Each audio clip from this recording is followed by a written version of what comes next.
les quiero dar la bienvenida al webinar de hoy. Quiero de manera muy breve presentar a mi amigo, el rabino maestro Rubén Achmanovich. Y bueno, podría hacer una larga presentación de su trayectoria de vida, pero voy a decir solo dos cosas. Primero, que es un mensch, que es una persona de verdad con una gran calidad humana, y que es un jajam, que es un sabio. Y creo que esas dos son las mejores cartas de presentación que uno puede tener en esta vida. ¿Está de acuerdo, Rabino, mi querido amigo? Lo de que Mensch, si estoy de acuerdo, lo de sabio lo dirás, lo queda por vos. Bueno, Si estaría mi madre, seguramente sería la opinión de una madre judía, pero como no tengo madre porque falleció y no tengo abuelita, entonces tengo que hablar bien de mí. Eso es lo único que me queda. Así bueno, que pero pues, y modesto como siempre, estoy seguro que van a aprender mucho y van a disfrutar este breve encuentro. Vamos a hablar, este es un curso que se llama Arquetipos de la Biblia, en su segunda parte. Algunos espero que hayan tomado la primera y Rabino se lo dejo a usted. Todo suyo el espacio. Gracias. muchísimas gracias, querido Mauricio. Muy buenas tardes a todos. Como dijo recién mi querido amigo y colega, el maestro Mauricio, es, eh, es el segundo año, la segunda parte, una continuación de los arquetipos de las figuras bíblicas. Nosotros muchas veces las personas leen la Biblia como un libro, puede ser de historias o de teología, pero pocas veces lo tratamos de interpretar desde las enseñanzas de lo que es la vida de hoy en día como mensaje. Por ejemplo, el año pasado hablamos de Moisés como el gran administrador. No Moisés el líder religioso, sino el administrador, el que tuvo que administrar no solamente un pueblo durante 40 años, sino conflictos, situaciones, decisiones.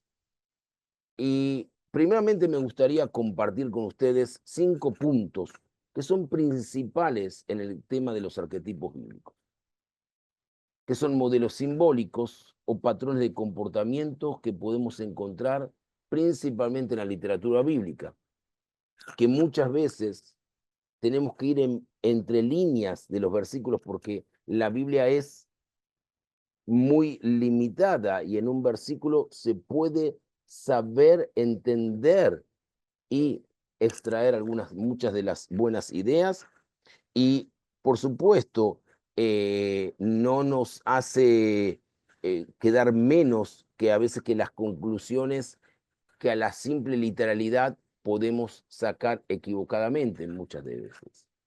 Estos arquetipos tienen un impacto profundo en la experiencia humana, porque representan conceptos universales que resuenan con la vida y las emociones de las personas en todas las épocas.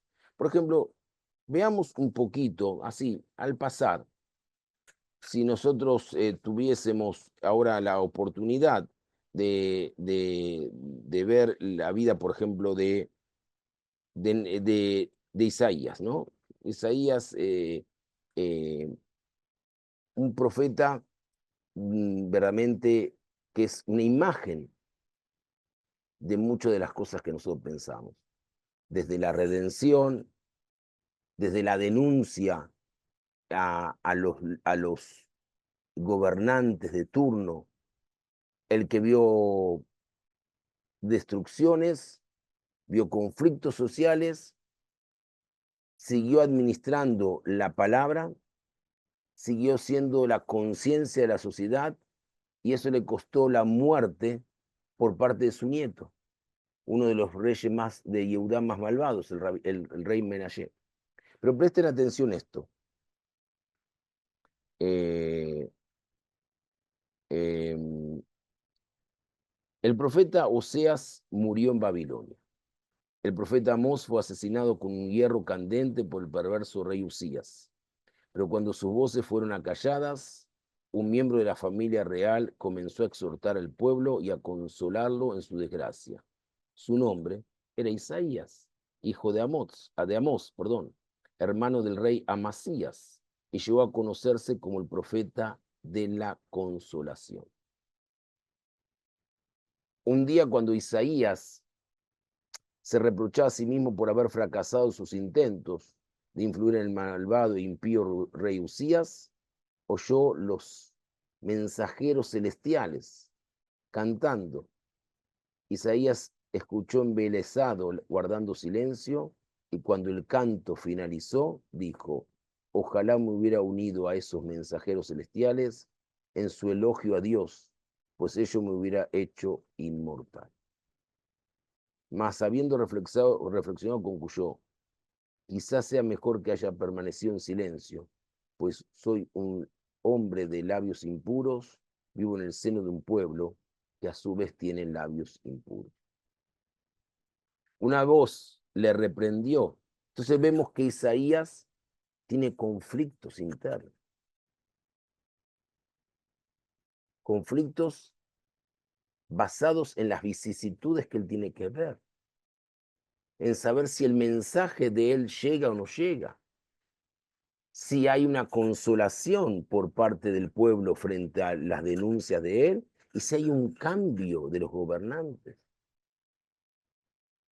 En mayor o menor medida, Isaías sufre las mismas características que Jeremías. Tiene una depresión por su función de ser de alguna forma el testigo ocular de las desgracias que le sucede al pueblo por sus propias causas, por sus propias actitudes.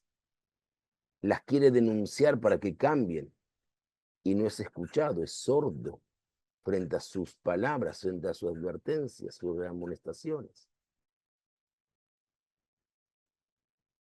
Pero así todo, Isaías, a diferencia de Jeremías, Jeremías tenía una depresión, podemos decir una depresión, porque había caído no solamente en el pozo, sino que había visto de la destrucción del primer templo.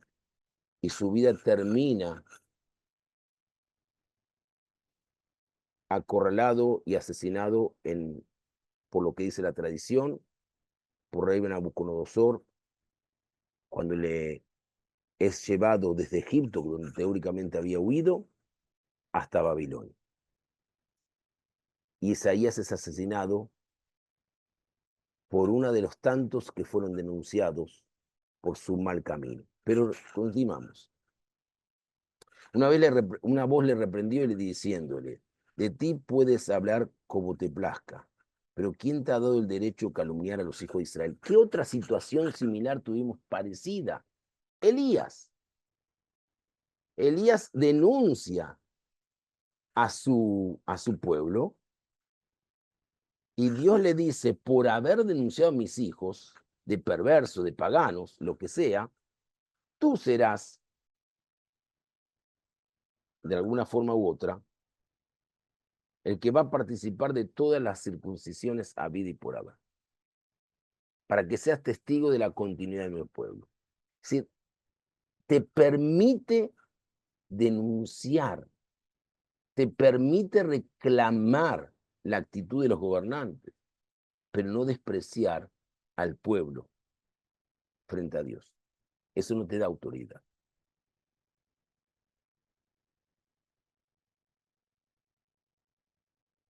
Ese es uno de los conceptos que podemos ver. Sigamos un poquito más adelante.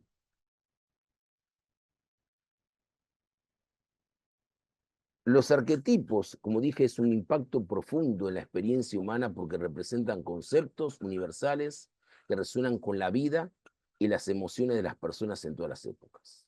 Modelos de comportamiento. Después pueden preguntar si quieren hacer un feedback, si quieren preguntar. Vamos a los 5 puntos. Modelo de comportamiento. Los arquetipos bíblicos son como los de Adán y Eva, Noé, Moisés o David. Sirven como modelos de virtud, fe, coraje y también de error humano. La historia de David y Goliat, por ejemplo, representa el triunfo del débil sobre el fuerte, lo que inspira a muchos a enfrentar sus propios desafíos. Uno de los ejemplos, uno de los caminos. Valores morales. Los arquetipos bíblicos establecen un marco de valores morales y éticos. La historia del hacedor de buenas obras, por ejemplo, es un arquetipo de compasión y ayuda al prójimo sin importar diferencias culturales o sociales. El tercer punto, tercer ítem, simbolismo cultural. Estos arquetipos son ricos en simbolismo y se encuentran profundamente arraigados en la cultura y el pensamiento colectivo. Ayudan y transmiten valores, enseñanzas y tradiciones de una generación a otra. 4. Exploración de la condición humana. A través de estos arquetipos, la Biblia explora temas universales como el amor, la transgresión, el arrepentimiento, la redención y la esperanza. La historia del Éxodo, liderada por Moisés, simboliza la liberación y la búsqueda de la tierra prometida, resonando con la experiencia de opresión y liberación en la vida real. Reflexión personal. Los arquetipos bíblicos invitan a la reflexión personal y al autoexamen. Al identificarnos con personajes y situaciones bíblicas, podemos encontrar claridad y dirección en nuestras propias vidas. Estos son los 5 modelos o los 5 puntos que podemos entender globalmente de los arquetipos de la Biblia. Veamos entonces ahora algo interesante. Veamos y tratemos de entender qué son los personajes y los héroes, si podemos denominarlos así, de la Biblia. Sin duda alguna, de las figuras más conocidas de la historia están en la Biblia. Hasta mismo personas poco versadas en las Escrituras, que no leen la Biblia con regularidad, pero por lo menos saben los nombres de personalidades más importantes de la Biblia y muchas veces tienen alguna condición, alguna cualidad, algún elemento de su personalidad que lo hacen pensar. Por ejemplo, si hablamos de Jacobo o Jacob, el que tuvo permanentemente la lucha en su vida, luchó contra su hermano por el deseo de su hermano de asesinarlo, luchó contra la hipocresía de su tío y su suegro, luchó contra la envidia que había entre los hermanos cuando fue el motivo de su hijo José. Es decir, que luchas reales del ser humano, no fantasías. ¿Cuántas familias hay disgregadas por peleas entre hermanos? ¿Cuántas familias hay conflicto entre el suegro y el yerno? ¿Y cuántas familias tienen que saber administrar los sentimientos y los deseos de sus hijos? Es algo real, no estamos hablando de algo hipotético, algo real. Y en cada actitud encontramos muy pequeñamente, pero a veces con mucho significativo, la palabra que pueda nos dar la respuesta a esas situaciones de cómo actuó el líder. Por ejemplo, cuando muchas veces Jacob o Jacobo habla de la palabra alay. Alay se escribe en hebreo Ain Lamed Yud. ¿Qué quiere decir sobre mí? ¿Qué quiere decir sobre mí? ¿Sobre mí qué? ¿Sobre mí la riqueza? ¿Sobre mí la inteligencia? ¿Sobre mí qué? Alay es el inicio de 3 conflictos que pasó en su vida de Jacob.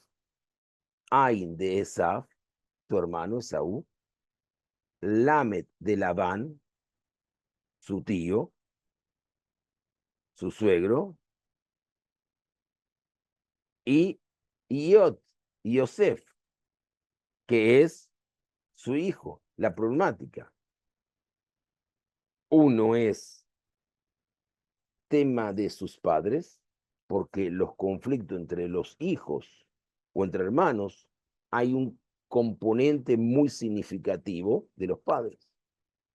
El otro es un conflicto que sucede al conformarse él como hombre que desea construir su familia, su hogar, su nueva mujer. o mejor dicho, la mujer que ama. Trae con eh,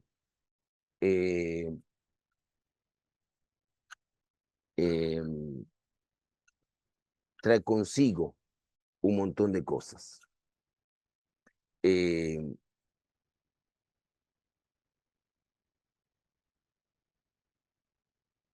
Y finalmente, Yosef, que ya es él como padre, como tiene que actuar.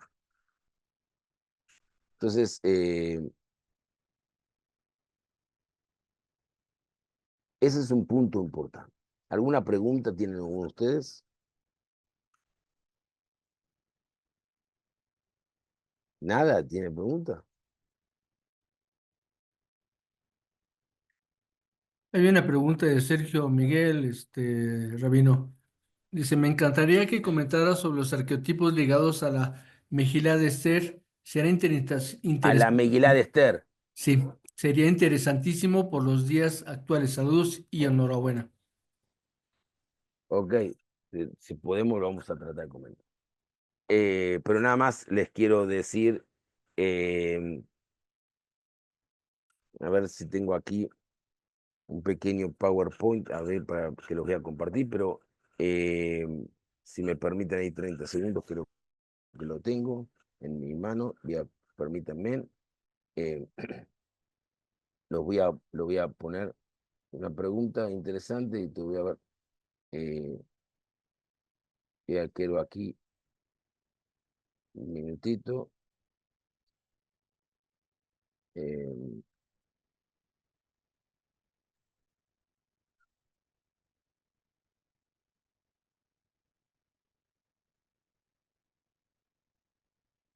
a ver si lo tengo aquí.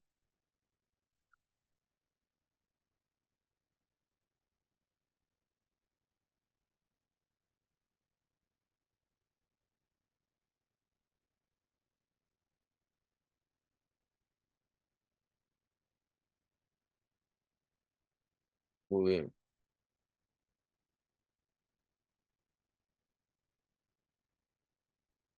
sí, creo que lo tengo. A ver,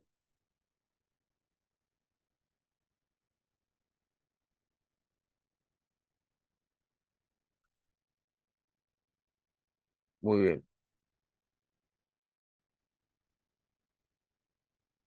No toda la parte de esto, Puri, pero lo vamos a utilizar para poder responder a la pregunta. Más o menos dice así, este es un PowerPoint.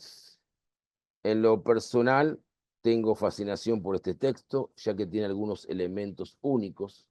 En primer lugar, no fue escrito como virtualmente todos los demás libros del Tanaj en la tierra de Israel, sino como dice explícitamente el texto, fue compuesto en la ciudad de Shushan, en ese momento, la capital del imperio persia, por Mordejai o Mardoqueo, y enviado por Esther, su sobrina, a los sabios para su aprobación canónica. ¿Por qué? Porque era un libro que teóricamente, visiblemente, nunca aparece el nombre de Dios. Solamente encontramos el nombre de Dios cuando a veces aparece Melech Ahashverosh, es el rey Asuero. Pero cuando dice Amelech, el rey, no está hablando de Amelech, el rey Asuero, sino Amelech, el rey que es Dios. Este libro no era un documento privado para su aprobación, sino que fue enviado a las comunidades judías de todas las provincias del Imperio en Persia, en ese momento 127 comunidades. Por lo tanto, el libro iba a ser leído también por no judíos, incluyendo enemigos de Israel y funcionarios del gobierno persa. Y por ese motivo debemos asumir que el texto fue redactado teniendo en cuenta la sensibilidad del emperador persa, es decir, que había una pequeña censura. ¿Mm? Vamos a tratar de comprender el aspecto, dos aspectos importantes del libro. El tratamiento preferencial del rey Asuero o Hashverosh, superficialmente el protagonista principal de la historia de Purim. Parece ser que el rey Asuero es un hombre bueno que recopila, tipo película de Hollywood, pero vamos a ver y nos vamos a entender que era bastante, como se dice en portugués, pateta, ¿no? Un hombre con ciertas actitudes indescriptiblemente. Parece más a los dictadores latinoamericanos de la década del 70 del siglo pasado y algunos que están todavía en pie, o a dictadores de las países, de las repúblicas africanas que verdaderamente están preocupados por su ostentación. El libro comienza con él y sus gloriosos actos. Su nombre Asuero, más comúnmente el rey, es el que aparece en la Megilá. El texto trata al rey con máximo respeto y honor, y nunca se critican sus acciones, su carácter, sus decisiones, algo muy poco común en la Biblia. Sabemos que la Biblia critica a David, critica a Salomón, critica a los diferentes personajes bíblicos, inclusive Moisés. ¿Cómo al rey Asuero no lo van a criticar? Que era casi Dios. Que siempre menciona la falta de sus héroes en la Biblia para enseñarnos a no cometer los mismos errores. Y a Asuero o a Hashverosh no le faltaban defectos. Era de carácter débil, no podía tomar una decisión por sí mismo, es decir, que vemos el tipo de líder que podía ser, si podíamos denominarlo de líder. Cometió grotescos errores políticos, era un testoso, insaciable, adicto al alcohol, a las mujeres y a las fiestas. Repito, parece más como si estaría hablando de algún dictador de esta época o algún gobernante de esta época, ¿no?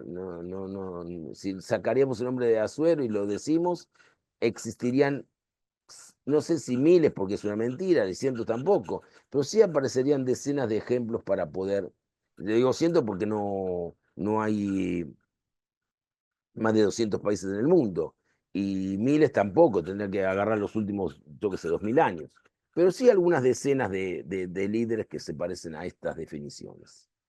El monarca sale muy bien parado de todos los enredos que él mismo provocó. El rey es presentado casi como un héroe que una vez se dejó llamar por el mal consejo de Amán, pero a último momento tuvo la sabiduría de cambiar las cosas y hacer justicia. Todo este esfuerzo diplomático se comprende mejor si asumimos que el autor de Migrat Esther escribió bajo la eterna atenta mirada del emperador y sus oficiales, por no decir bajo la censura que el rey imponía. No sé si respondí a la pregunta de ¿quién era el que preguntó? A ver, ¿quién era el que preguntó? Bueno, no sé. Sergio Miguel, ¿ok? No sé si fue el que preguntó. ¿Alguien más tiene algún comentario? César González, sí, César.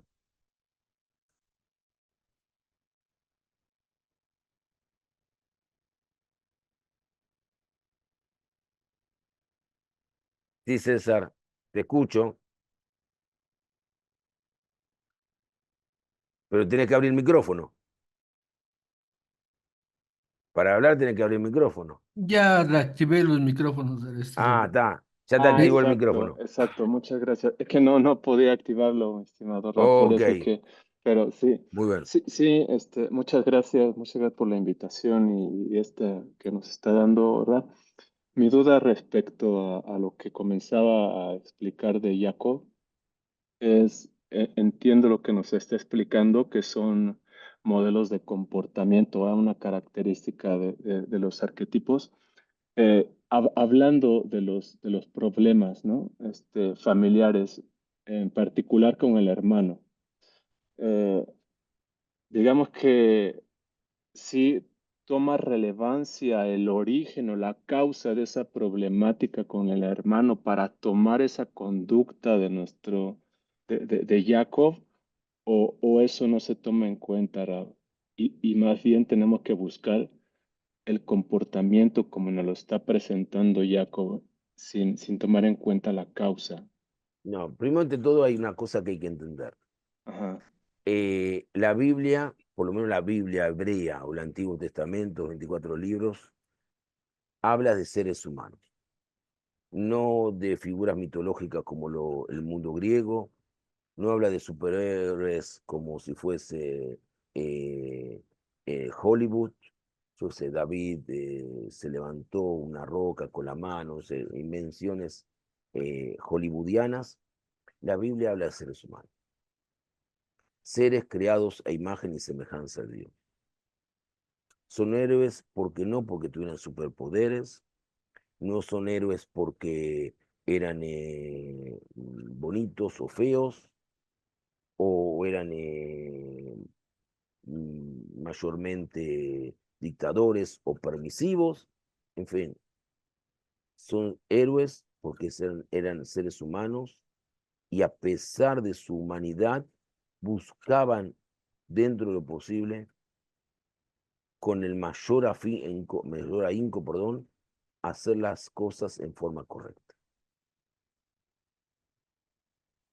Y Jacob es un ser humano que él es consciente del error que cometió al entregarle una túnica que provocó la envidia de sus otros hijos sobre el hijo que más amaba. Es por eso que mucho más adelante viene la Biblia en el libro de Deuteronomio y regula el comportamiento de un padre frente a un hijo. Cuando dice, si uno tiene una esposa que aborrece y después se casa con una segunda esposa que la ama, no puede considerar al hijo de la segunda esposa como primogénito. Si tuvo antes un primer hijo con la primera esposa, es el primogénito.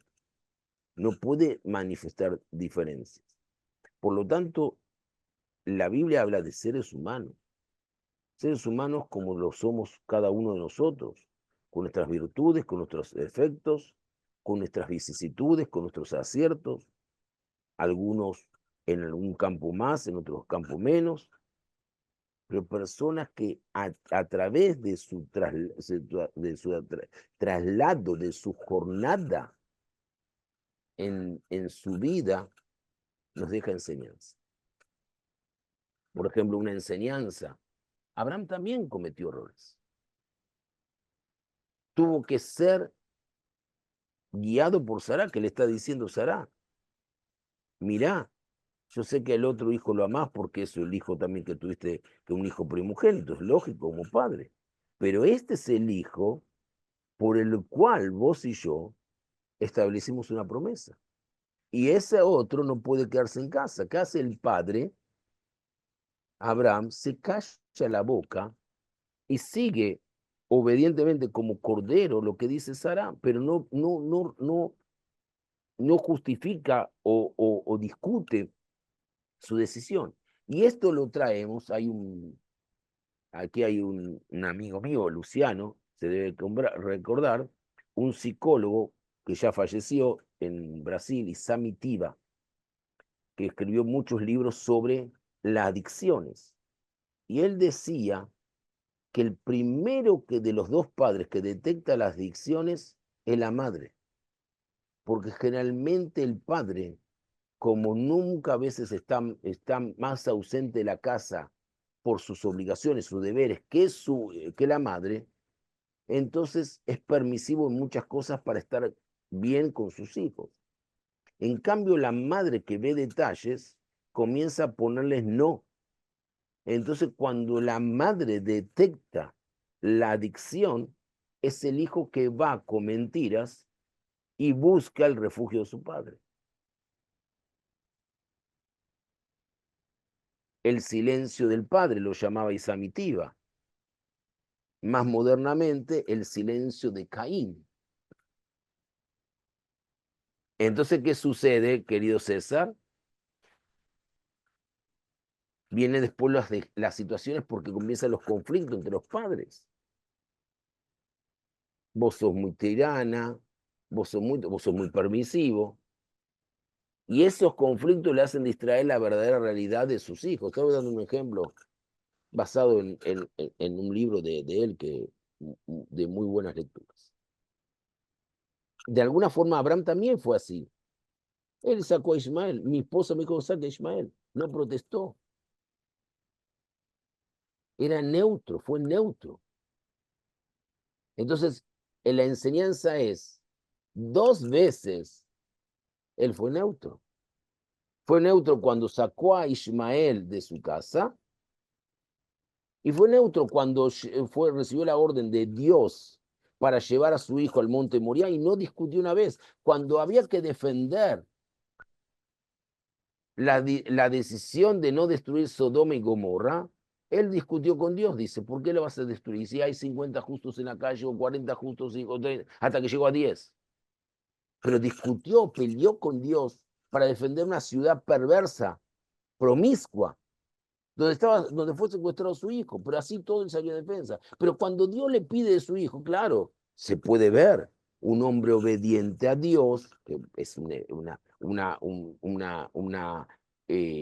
mérito, una cualidad pocas veces visto y muy importante y muy destacable. Estoy hablando objetivamente, pero por otra parte, vemos que él no emitió ni una tela de juicio, es decir, Dios es mi hijo, mi único hijo, el que me prometiste para la descendencia. ¿Por qué? Ok, me lo pedís, pero decime la justificativa. ¿Qué es lo que pretendes de mí? Fue pasivo frente a eso y fue activo frente a Ismael. En el segundo caso, sigue no los consejos, casi las órdenes de su esposa. El primero no piensa que puede haber consecuencias. ¿Qué sucede después de esa pseudo sacrificio que Abraham tuvo con su hijo, porque no existió?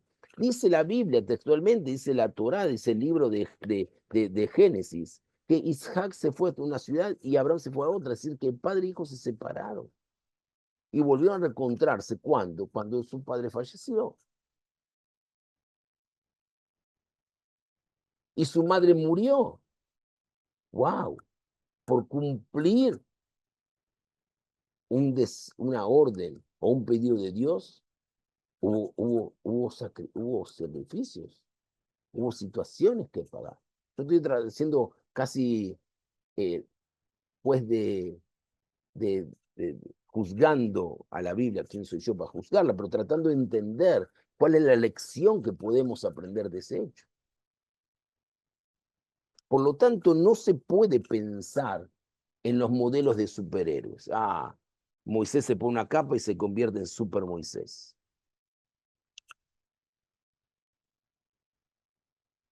¿Mm?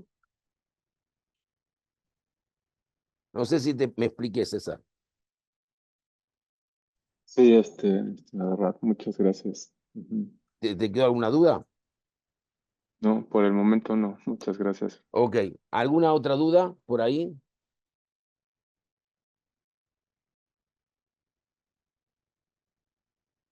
¿Pregunta? ¿Nada? Bueno.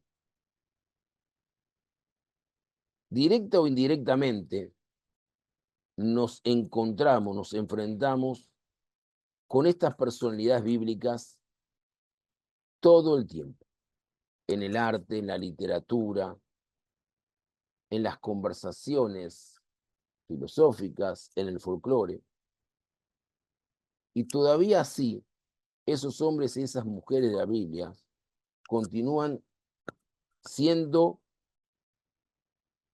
los más esquivos, los más enigmáticos y los menos comprendidos de todos los héroes.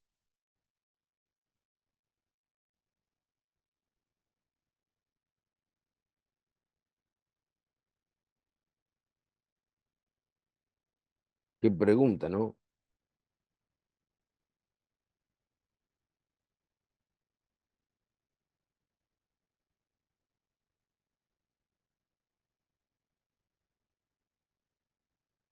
¿Mm? ¿Qué pregunta?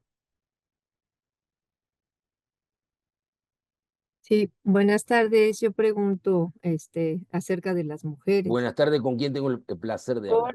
Sí, soy Andrea Rosas. Un placer, Andrea. Gracias, Rabino. Igualmente. Sí, pregunta. Sí, mi pregunta es acerca de alguna mujer, algún arquetipo de mujer nos podría presentar. Claro. El arquetipo, bueno, no quiero hablar de los que iba a citar, voy a tratar de hablar de los que di el curso el año pasado.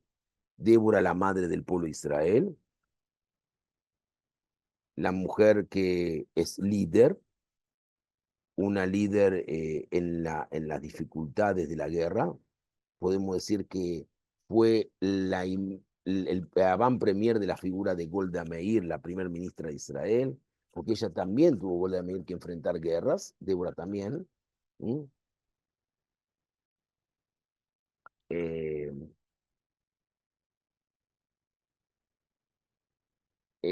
Y también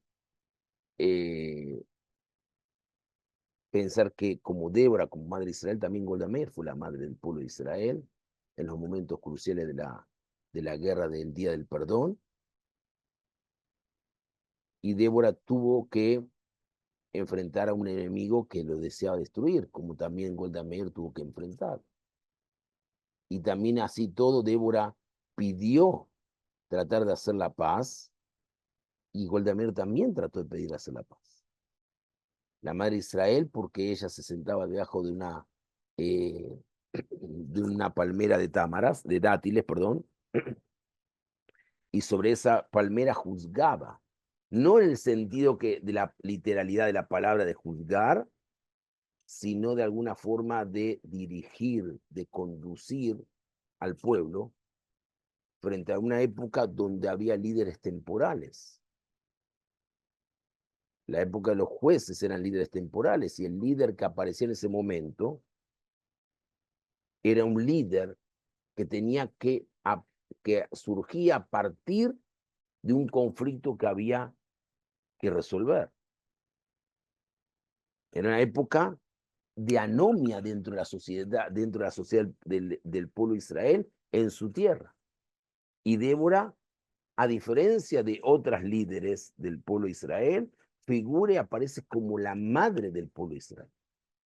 Porque como una madre que hace, cobija, busca bajo todo su espectro emocional y espiritual acoger a sus hijos. Como viví muchos años en Brasil, soy brasilero también porque soy naturalizado, hay un dicho que siempre aprendí cuando era pequeño: "Não sejas mãe brasileira". Más o menos, ¿qué quiere decir eso? Que la madre brasileña tiene muchos hijos, los acoge y a todos los ayuda, y a todos se procura y busca que sean a todos ellos resueltos sus conflictos, o sus problemas, o sus necesidades. Débora era igual, similar. Es la única profetisa a la cual la llama Madre de Israel. No la llaman a Miriam, ni la llaman después, más adelante, a Judá. A Débora sí. Es un ejemplo. Si hablamos de Ruth, la bondad sin intereses. En el Tratado de Principios, una de las obras talmúdicas, conocida como Pirkei Avot, dice a que todo amor basado en interés, cuando se acaba el interés, se acaba el amor. El interés de Ruth por apegarse al pueblo judío, apegarse a Dios, apegarse a la familia, no existía por un motivo. Su interés era genuino, era por amor a Israel, por el amor al pueblo judío. Todo lo que hacía era sincero, y no es en vano que por esa sinceridad el beneficio tuvo que de ella descendió el rey David. Podríamos pensar por un instante, de Rachel, la hermana de Lea, la esposa más amada de Jacobo, que ella podía haberse casado con Jacobo, pero ella hace algo que en la Kabbalah se llama Mesirut Nefesh, es decir, un autosacrificio. La verdad, la palabra sacrificio no me molesta en mi boca. Sería una autoofrenda. Ella prefiere sacrificar su sentimiento puro por la persona que ama a cambio de no ver pasar vergüenza a su hermana. Es tan importante el valor, el amor que ella le concede a su hermana, que no le importa a ella sacrificarse, pero no quiere ver a su hermana de alguna forma u otra ofendida. No sé si respondí, Andrea, a 3 ejemplos así instantáneos. Sí, muy lindos los tres, muchísimas gracias. De nada, por favor. Mariel le levantó la mano. Buenas tardes, Rabino. ¿Cómo Mi anda, duda, Mariel? buenas tardes. Mi duda es referente a el temario menciona sobre los niños en la Biblia y es la primera vez que En la Biblia. escucho algo así. Entonces, ¿qué podría ser referente a este tema? Bueno, primero todo, hay niños en la Biblia. Moisés niño, David niño, los Claro. niños Jacobo y Esaf, Ujú. Claro. Elías el niño. Es decir, hay niños. Por ejemplo, Jeremías en el capítulo 31, versículo 19, dice, pero Dios ama a los niños, y cuando Él desea expresar su amor por el pueblo de Israel, lo compara con un niño. ¿No es Efraín para mí un hijo querido? Por ejemplo, el mismo Zacarías o Sejaría, en su libro, en el capítulo 8, versículo 5, dice, las plazas de la ciudad estarán llenas de muchachos y muchachas jugando. Es decir, señores, hay que también una cosa que saque la cabeza. Nosotros pensamos que siempre las personas, cuando hablamos de Biblia, parece que nacieron ya grandes, ya adultas. Hay un juego, hay una pregunta, yo participé varias veces del Hidón Tanaj, del certamen bíblico para adultos, y hay para adolescentes. En los últimos 20 años se implementó algo para adultos. Y hay una pregunta que me gusta, que yo a veces la hago, inclusive se la hago hasta a pastores también para que les gusta la Biblia. Yo siempre digo, ¿quién nació y no murió en la Biblia? ¿Y quién nació y no murió en la Biblia? ¿Y quién murió y no nació? Ahí tengo aquí una colega y una querida persona que la amo mucho, que es Sarah Rosenberg, que tiene una cultura, inclusive ella participó de un filme, de un trabajo que yo hice sobre mi hija. Ella no voy a pedir que no participe, ¿no? Pero es quién nació y no murió en la Biblia y quién murió pero no nació en la Biblia. Buena pregunta, ¿no? Para pensar. Sí, muchas gracias, Rabino. Muy buena respuesta también. Muchas gracias. Sergio dice Isaac. No. Les voy a resolver, así después los últimos 5 minutos quiero un poquito hablar del curso. El que nació y no murió fue el profeta Elías. Nació, pero no murió. Se elevó al cielo en su carroza celestial, en el monte Carmel. Y quien murió, pero no nació, fue Adán, el primer hombre. Dios lo hizo del polvo, lo confeccionó. Wow, se quedan pensando, ¿no? ¿Qué dice mi querida amiga profesora Sarah Rosenberg?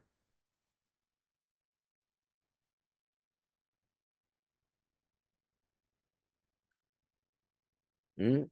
Bueno, a José o Yosef, que lo tengo ahí en la mano. ¿Qué hace? ¿Es José o Yosef? Joseph. Joseph. Así le Yo- pusieron rabino, pero en realidad mi nombre es José Luis Ángel. ¿Está bien? Joseph también era un ángel. También era un ángel. Así lo Bueno. creo, rabino. Así que eso es una cosa. Entonces, los niños en la Biblia.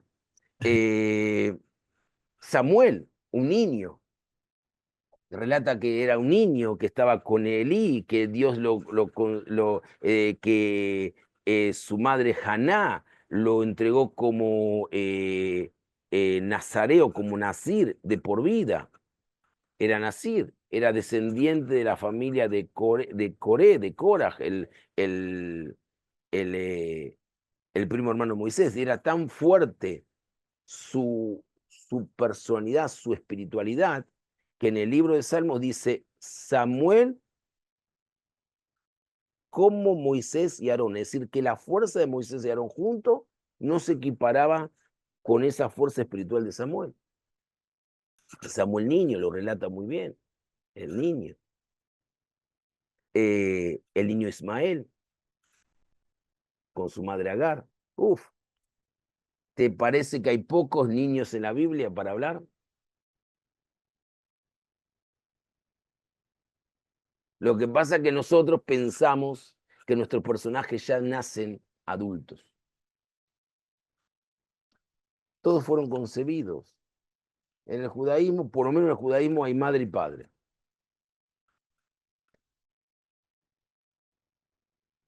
Eso es una realidad. ¿Alguna otra pregunta? Como me quedan 8 minutos, quiero hablar un poquito. Para mí, les voy a contar algo. Uno de los libros de cabecera, mejor dicho, el libro de cabecera de David Ben-Gurión, el ex primer ministro, extinto primer ministro de Israel, uno de los padres del Estado de Israel moderno, era su Biblia. Él fue el que estipuló e instituyó el certamen internacional de Biblia para todos los adolescentes. Muchos años después se hizo ese mismo certamen, empezó a hacerse para adultos, los adultos cada 2 años. ¿Por qué los adultos? Porque muchos de los adultos no podían participar porque cuando eran pequeños no iban al colegio judío, porque el primer certamen es solamente para niños de colegios judíos. Cuando es adulto puede ser cualquier judío que esté participando en alguna comunidad, más allá de su posición religiosa. Y Ben-Gurión decía que la Biblia es la forma de inspirarse. Yo siempre tuve en claro que de la Biblia podemos sacar los consejos más hermosos del libro de Proverbios. Yo creo que el libro de Proverbios es un libro de psicología básico. Es el que estudia el libro de Proverbios puede sacar un sinfín de enseñanzas y de consejos que le pueden hacer llevar a cambiar la vida. El libro de Daniel nos relata la visión de lo que puede ser el mundo, el futuro en la época mesiánica, lo que va a venir, lo va a prevenir. Claro, hay que saberlo interpretar. Pero uno de los libros más impresionantes para mí, y se van a quedar pensando, es el libro de Ezequiel. Ah, Rabino, es por la carroza celestial, la Kabbalah, ¿no? Primero porque Ezequiel es llamado por Dios como Ben Adam, que quiere decir ser humano. No es el profeta, es un ser humano. Pero la profecía de los huesos que levanta, se camina, es el mensaje más real de la historia del pueblo de Israel a lo largo de su vida y principalmente después del Holocausto. Los que sobrevivientes eran huesos. No tenían, nadie le daba esperanza. Era un pueblo paria. Nadie le daba días. A tal punto que las grandes potencias de ese momento, Rusia y Estados Unidos, jugaban a ser el papá de Israel, porque lo que le interesaba era tener control del Medio Oriente, que ya había sido abandonado por Inglaterra por circunstancias geopolíticas que no la vamos a analizar. Y la profecía de Ezequiel se cumple tan fehacientemente que el que no la puede ver es porque no entendió lo que nos está pasando como seres humanos. Es un libro impresionante. Habla de las actitudes más simples del ser humano. No habla, Ezequiel no le habla a los gobernantes, le habla a sus hermanos, le habla a su pueblo y le habla al futuro pueblo. Más allá de las cosas que podemos encontrar en la Megilá Esther, que hice una pregunta, que hay unas cosas hermosísimas sobre los secretos, los códigos secretos de la Biblia, que aparecen ahí. Uno de los que aparece, uno de los tantos de miles que aparece ahí, pero el libro de Ezequiel es muy fundamental. Por lo tanto, creí el año pasado, junto con el doctor Mauricio, de enseñar figuras de arquetipo bíblico, no como una lección de Biblia, sino como una lección de vida, a partir de reflejar nuestro espíritu justamente en ella, en la Biblia misma. Hoy nos encontramos con el segundo curso, el primero fue un éxito impresionante. Mucha gente, hasta los días de hoy, ya le voy a dar la palabra a Ofelia, me pedían material, hasta los días de hoy me piden material. El segundo va a ser superior por el material que vamos a tener, por el material que vamos a ofrendar. Eso es, en principio, por qué considero que es una inversión y no un gasto participar de este curso. Más allá de la riqueza que le ofrece la Universidad Hebraica de México en todos sus aspectos, y lo que es una casa de estudio en los días del siglo XXI, abierta, pluralista, humanista, también es importante entender y comprender el valor de poder navegar en algo que pensamos que puede ser hoy para mí actual, y creo que tiene mensajes a cada instante visibles y actualizados. Los invito, por supuesto, a que todo el mundo se registre y participe. Sé que la universidad da facilidades en la forma de pago. La universidad es una casa abierta a todos. Está interesada en que las personas estudien. No pierdan la oportunidad de hacer valer esta importante actividad para el enriquecimiento de cada uno. Ofelia iba a decir una palabra, alguien levantó la mano, Ofelia, no se bajó, pero si quiere, por favor, estoy abierto para una pregunta. Sí, buenas noches. Ofelia es mi esposa y es medio tímida. Quisiéramos preguntar, ¿qué podría decir usted sobre la conducta de Rebeca, que ayudó a su hijo, Jacob, A engañar al padre. Exactamente. Excelente pregunta. Y creo que cuando yo hice mención a Isam Itiba, ese psicólogo, que dije que los padres, muchas veces la madre es la que detecta no solamente lo malo del hijo, sino también lo bueno del hijo. Y también detecta el conflicto. Rebeca sabía que de Esaf no podían conseguir la promesa. ¿Por qué? ¿Por qué sabía eso? Porque Esaf tenía hay un concepto en la psicología, perdón, que dicen que los hijos varones muchas veces, no siempre, pero muchas veces, tienen parecidos a la familia de la madre. Entonces la madre sabía quién era su hermano Labán y sabía quién era su papá. Personas que se jactaban por ser tramposos.